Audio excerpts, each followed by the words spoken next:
For the past week, I've been wearing Whoop MG and the new Google Fitbit at the same time in basically 24/7 to see how differently they actually measure the same person. I wanted to compare the stuff that people actually care about: steps, calories, resting heart rate variability, VO2 max, exercise tracking, the apps itself, comfort, battery life, and obviously the price. This definitely isn't scientifically accurate because I don't have laboratory equipment to tell me which device is objectively correct. But what I can test is how closely the two devices agree and which trends they pick up, and most importantly, which one I actually prefer out of the two. Starting with the overall numbers, there are some measurements that were surprisingly close and some that were not even in the same ballpark. Like for example, steps were pretty similar. Fitbit averaged 8,250 a day compared with 7,900 for Whoop. Calories were completely different. Fitbit estimated 2,351 on average per day, whereas the Whoop estimated 1,733, which is obviously a massive difference. Just for reference, over the span of a week, that's almost 4,000 calories different. So, a 1 pound of fat is 3,500 calories. So, hypothetically, the difference in these two would be losing or gaining a kilo of fat a week. Sorry, a pound of fat. HRV was also significantly different, 49 and 60 milliseconds, although sound relatively similar, is definitely quite different. Um, I think this immediately shows why I wouldn't trade for any wearable as absolute truth. Um, Both of these clearly have similar-ish results and different results, and objectively, you can't base everything on them. The heart rate data was interesting because its overall trend was similar, but the absolute values were different. Fitbit averaged a resting heart rate of 61 beats per minute across the week, while Whoop averaged 57. You can see that they both detected a general rise towards Friday and Saturday, but Whoop consistently sits lower. On Monday, for example, Fitbit had me at 62 resting heart rate, while Whoop had me at 54, which is an 8 beat difference. And anyone knows anything about athletic trends and things like that, 64 resting heart rate and 62 and 54 are quite different. You can see that they both detected, I already read that part. HRV was the opposite problem. Fitbit averaged 49 milliseconds while Whoop averaged 60. Again, I'm not saying Whoop is correct and Fitbit is wrong. Objectively, without something like an ECG grade measurement, I can't know for sure which accurate is data, but I can just compare the two and do some critical thinking to assume what different data points affect each other. Looking specifically at activity step, Looking specifically at activity, steps were actually one of the closest measurements in these tests. Fitbit averaged around 351 more steps per day, which is only about a 4% difference. For two different devices using different algorithms, that's relatively good. From what I can gather personally, I believe that Fitbit overestimates, and I believe that the Whoop underestimates. Just a little anecdotal evidence for that is that I noticed that for small walks, for example, to the bathroom, which is like 15 steps, Whoop does not pick up those small walks unless I'm walking for at least 30 to 40 seconds straight. Whoop will not pick it up. I did notice though that the Fitbit often even picked up large hand movements as steps. So sometimes waving my arm around a bunch could give me like steps. Things like riding and stuff didn't show up, but larger movements did. Calories on the other things is where things get ridiculous. Fitbit was reporting around 618 more calories per day than Whoop. That's a huge difference. If someone is using their watch, especially to decide how much they're going to eat, as I said earlier, that is a huge difference, especially when you're going to consider how many calories go into a pound of fat. One caveat with the Whoop trend is that averages have been excluded for the current day. So it isn't exactly a perfect calculation, but even more accounting for that, these devices clearly have different approaches to working out calorie expenditure. Sleep was probably the most impressive comparison of the entire week. Even though the apps calculated and displayed sleep differently, the actual times they thought I went to sleep and woke up were unbelievably close, to the point where I wouldn't even compare the two. Tuesday was literally identical at 1:34 in the morning to 9 a.m.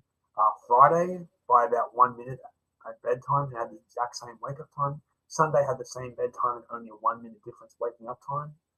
Across basically the entire week, we're talking only differences of a few minutes. So out of everything I tested, sleep detection is probably the measurement that I have the most confidence the device at least recognizing when I'm actually asleep. You'll see if you follow it that in regards to restorative sleep, these were also surprisingly close. Whoop has a sleep metric called restorative sleep, which just basically combines REM sleep, or like a slow wave, and deep sleep. Fitbit, however, on the other hand, actually gives you the two individual values. So obviously, I had to add it up for this calculation. But Fitbit doesn't show me one single restorative, so I compared them to the REM and deep sleep values myself. Test the night, I had enough Fitbit information to directly compare them. The average came out extremely close, actually only around 3 hours and 2 minutes for both. Some individual nights were different, particularly Monday overall. They tracked restorative sleep much more similarly than I expected. Um, the only real difference is on the Monday is that I personally, although obviously I would need a proper like sleep test to be able to confirm this, I personally believe that probably the 3 hours and 1 minute of restorative sleep is probably more accurate.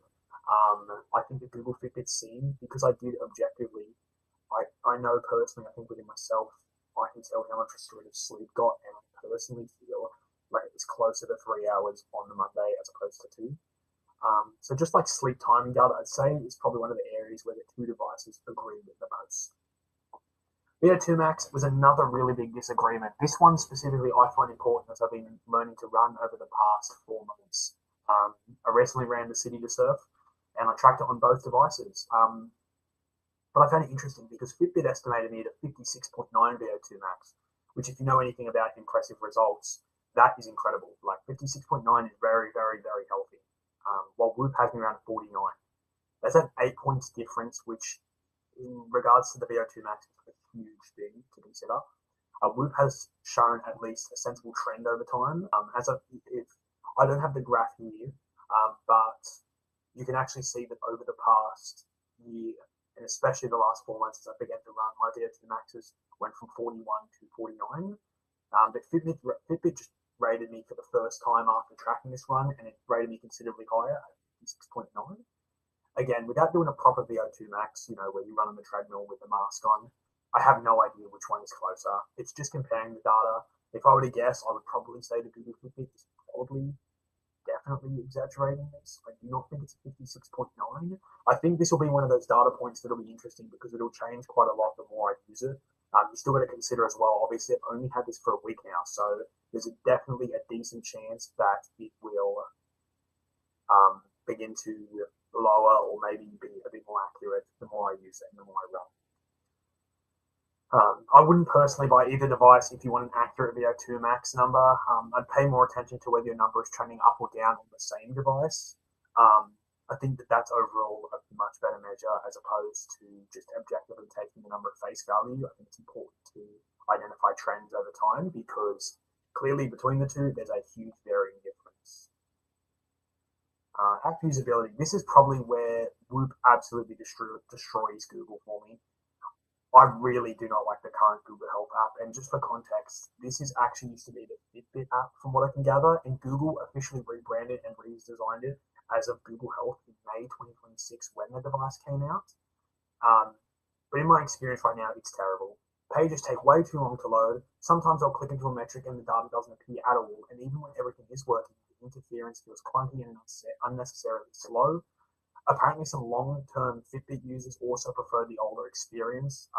Obviously, this is anecdotal, but I was reading on Reddit about it, and a lot of people said that since swapping from the Fitbit app to the Google Health app, there's been the app has become extremely slow, poorly responsive, sometimes doesn't even display data, especially the calorie side of things. I know the Fitbit app, it's important to consider, the Fitbit app has a feature where you can track your calories, and apparently this is terrible now. It used to be good on the Fitbit app, but now that it's Google Health, apparently this is quite awful from what I can gather. This is purely anecdotal. I've seen people say that, but I haven't tried it myself.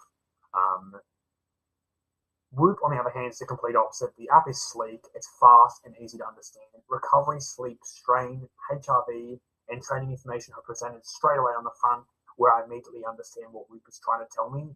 Exercise tracking is so much better on Whoop. The Fitbit Air can automatically detect common activities, and you can manually start workouts from the app. So the functionality technically exists, but in actual use, I found the workout experience really poor with Whoop. Specifically, Whoop has a thing called Strength Trainer, which It's funny because when using Whoop, I thought the strength trainer was really poorly optimized. It hadn't seen any improvements in about 2 years, and I thought, wow, this is quite awful. But then I used Google Health's one, and I thought, wow, this is shit. It is very clunky to use. It's hard to adjust even such basic things as weights and reps. You want to add in another exercise, or you want to use a custom workout plan that you've made, and it is a absolute slog. It takes ages to load. It sometimes doesn't even load at all. It didn't pick up my heart rate for certain activities. Specifically, this is the strength training. In running, it was quite a lot more similar. Um, but yeah, one thing that drives me insane with the Google app is the Fitbit does not have a heart rate zone based on active zone minutes. Um, I feel like this is such an important thing and it's so straightforward that to not have it is insane. So the Whoop has obviously the straightforward zone 1, 2, 3, 4, and 5, which, are objective measures of your heart rate and heart rate zones. And that makes a lot more sense to me, and it makes a lot more sense, I think, to everybody who uses it. Um, However, Google Health just has this awkward thing where it says, I believe, like moderate, uh, vigorous, and peak. So it doesn't actually break them. Like, it does tell you your heart rate, and you can just work it out. But in terms of actually seeing what percentage of, your run or your strength training that you actually spent in different heart rate zones is unbearably terrible. It is one of the worst things about the app. I think it's important to note, though, of course, that obviously the Google Fitbit app, although obviously it used to be the Fitbit app, it's relatively new. So I remember when I first got the Whoop about 3 years ago, the app was not very great as well. It's been definitely optimized a lot. So of course Google will be a lot better eventually, I hope. I know that with Google Health AI Coach, I didn't get to test it properly.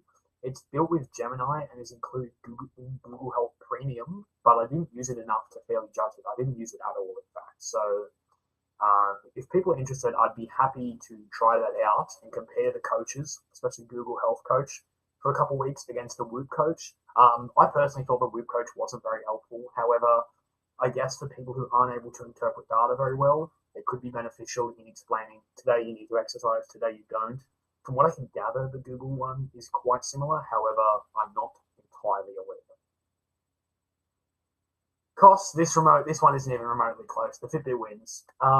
My biggest complaint about the Whoop is when I upgraded from the 4.0 to the Whoop MG, it literally cost $600. It's $600 a year for the Whoop MG. The Fitbit is $199 and outright, and you have access to all the features. Whoop did this stupid thing when they upgraded to the 5.0 where they have different tiers and they allow different amounts of data. Importantly, like different basic tracking features have been shown. In Australia, at least, the Fitbit Air currently costs 199 Australian dollars, and importantly, the basic tracking features are being showing steps, calories, cardio load, readiness, sleep stages, heart rate variability are included with this device in the Google Health app. The Google Health Premium is an option. It's only $14.99 a month or $150 a year. And the new eligible Fitbit Air users get 3 months included. So when you first sign up, you have 3 months. So yeah, as I said, if you guys want me to make a video about how effective that is, I'd be more than happy to. Now to compare that with the Whoop MG. To get the Whoop MG, you need Whoop Life, which currently costs $600 a year in Australia. And Whoop requires an active membership to continue using the service. So the Fitbit Air is $199 and the Whoop MG is $600 a year. So that's just a year. You're using this for 3 years straight. You're looking at almost $2,000. When you use this for 3 years, it's $200. It's quite a difference. Do you know what I mean?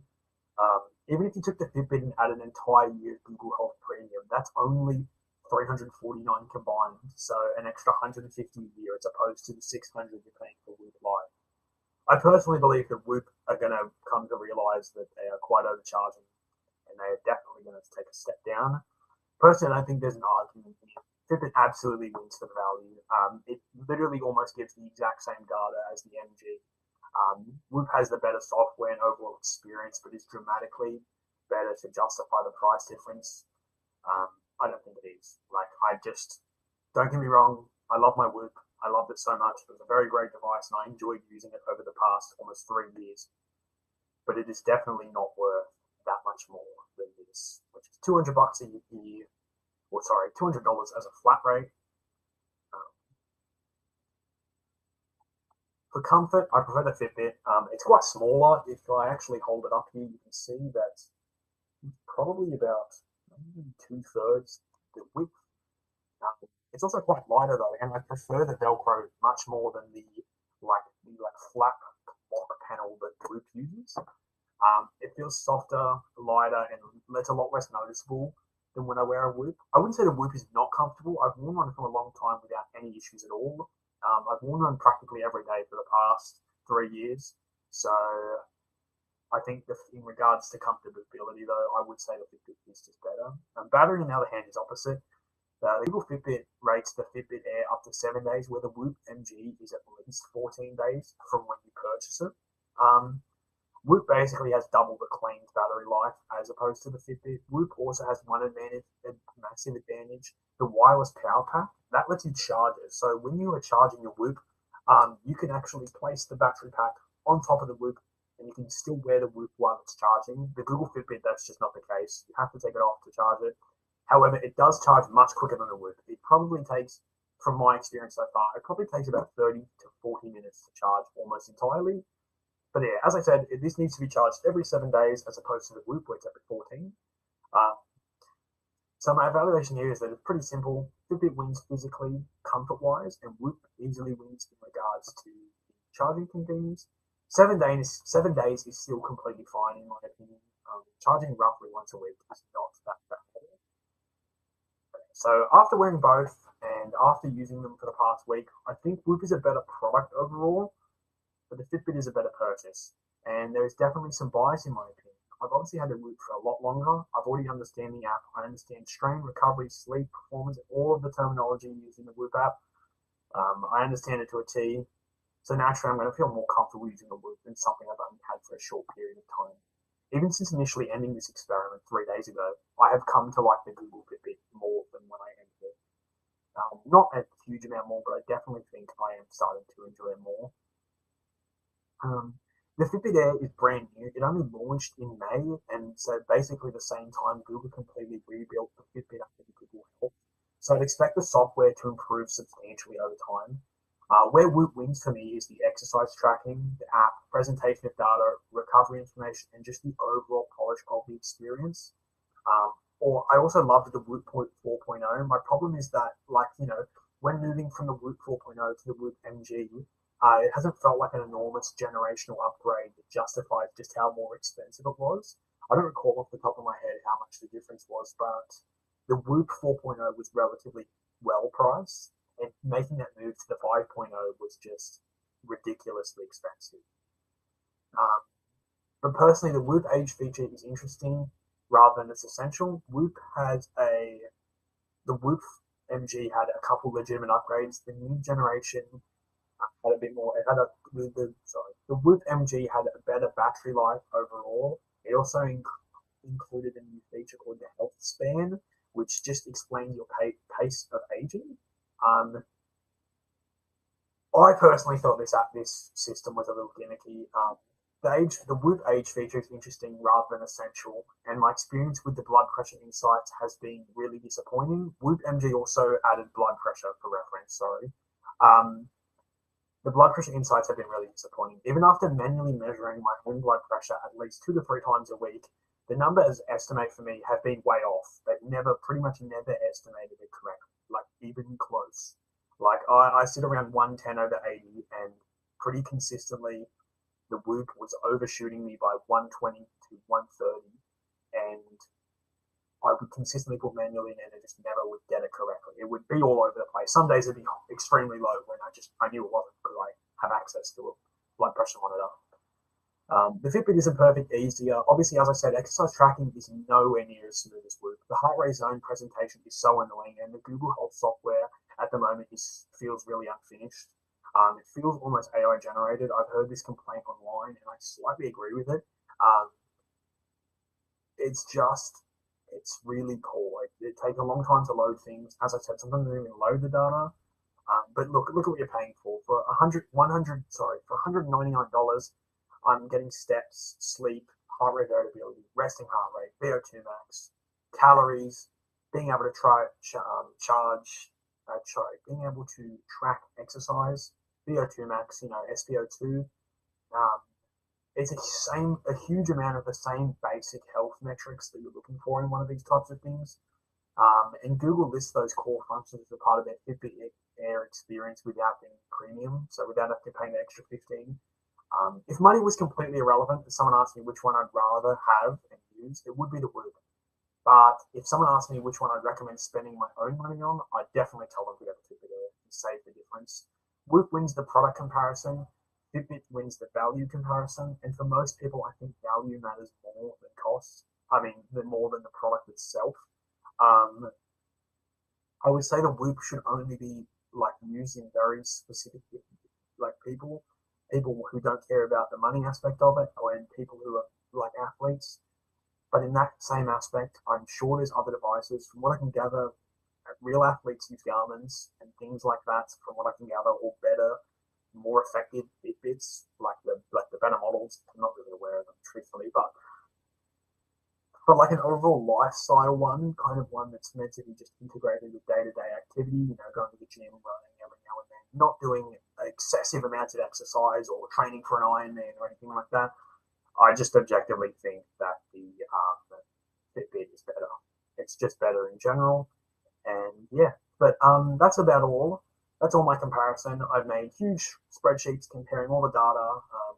Obviously, it's only a week, so take into consideration that the Whoop, the Fitbit Air was still trying to calibrate correctly, but for the most part, should be relatively calibrated by now. And the data still is about the same distance off relatively everything. But if you guys want to see me do, if you guys want to see me try to use the AI health coach and see how it works and how it goes, then I'd be more than happy to. Just let me know. But yeah, thanks for watching.